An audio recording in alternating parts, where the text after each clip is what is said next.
사람은 누구나 부자가 되기를 소망합니다. 그런데 진정한 부유한 삶, 행복한 삶은 무엇일까요?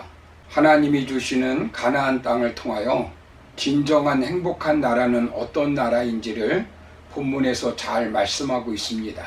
우리는 지난 시간에 하나님께서 주시는 주심의 원리에 대해서 살펴보았습니다. 먼저 하나님께서 축복으로 주신 땅을 부지런함으로 차지해야 한다라고 지난 시간에 말씀드렸습니다. 오늘은 하나님께서 말씀하신 나눔의 원리에 대해서 살펴보려고 합니다.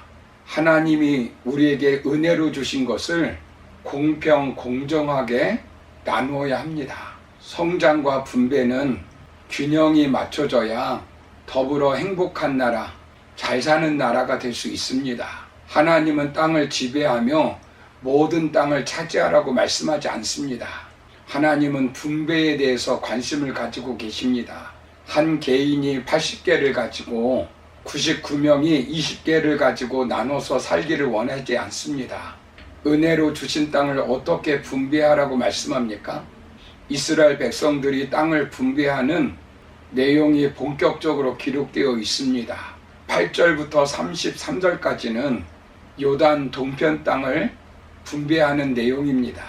이미 모세 때 분배한 것을 언급하고 있는 것입니다. 분배하는 자가 누구입니까? 8절을 보시면 므낫세 반지파와 함께 르우벤 족속과 갓 족속은 요단 저편 동쪽에서 그들의 기업을 모세에게 받았는데 여호와의 종 모세가 그들에게 준 것은 이렇게 말씀합니다.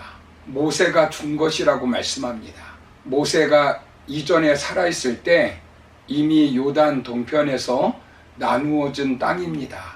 그들은 이미 모세와 약속한 것을 성실하게 지켰습니다. 므낫세 반지파와 르우벤 지파, 갓 지파는 이미 요단강 서편 전투가 시작되기 전 요단강 동편 땅을 건너갔습니다.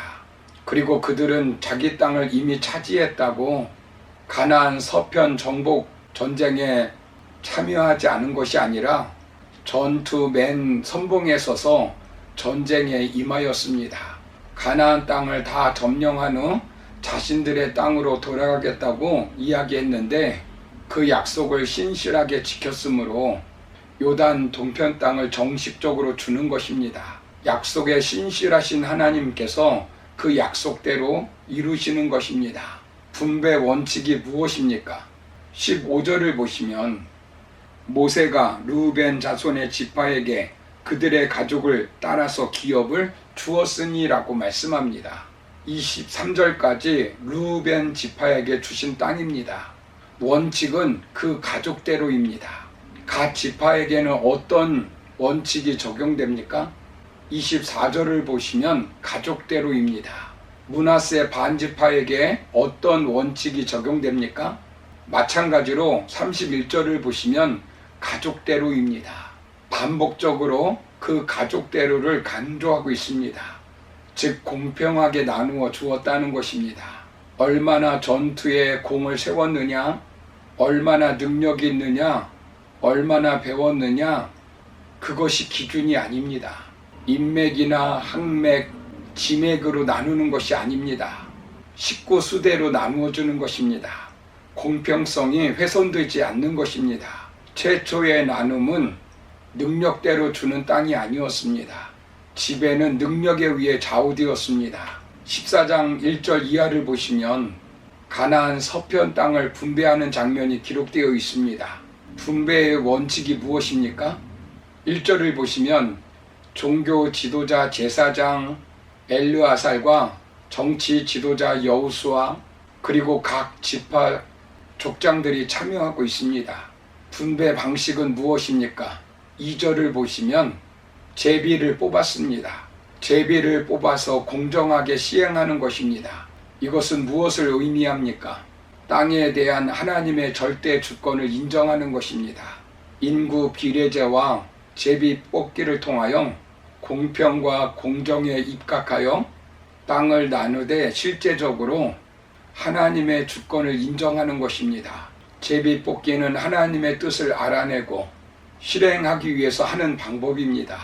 잠언서 16장 33절을 보시면 사람이 제비는 뽑으나 이를 작정하기는 여호와께 있느니라 라고 말씀합니다.